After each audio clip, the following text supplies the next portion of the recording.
नाशिकमध्ये अशोक विषय सध्या सगळीकडे चर्चेत आहे, पण हा फक्त एका माणसाचा मामला नाही.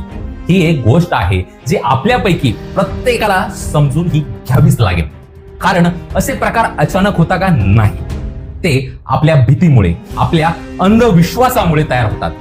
कोणीतरी येतो, देवाचं नाव घेतो, शाप लागेल, वाईट होईल असं सांगतो, आणि आपण विचार न करता त्याच्यावरती विश्वास ठेवतो. आणि तिथूनच त्या क्षणापासून फसवणुकीचा हा खेळ सुरू होत असतो.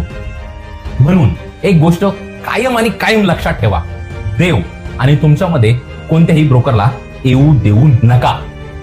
जो तुम्हाला घाबरवतो, जो देवाचा माणूस नाही, जो तुम्हाला घाबरवतो ना, तो देवाचा माणूस हा नाही, तो असूच शकत नाही.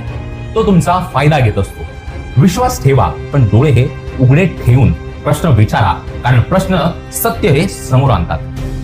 आज दुसऱ्यांसोबत झालंय, ही जी घटना आहे आज दुसऱ्यांसोबत झाली आहे, पण उद्या तुमच्यासोबत देखील होऊ शकते. सावध राहा, अंधश्रद्धेला दुरूनच नमस्कार करा. आणि मला सर्वांना सांगायचे, कळकळीची विनंती आहे माझी, देव आणि तुमच्यामध्ये कोणत्याच ब्रोकरला येऊ देऊ नका. देवासोबत तुम्ही डायरेक्ट तुमचं नातं ठेवा, मनापासनं, हृदयापासनं देवासोबत नातं ठेवा. जे भक्तीचं नातं आहे, जे भक्ताचं नातं आहे, ते कायम ठेवा. ब्रोकरला मधात येऊ देऊ नका. धन्यवाद.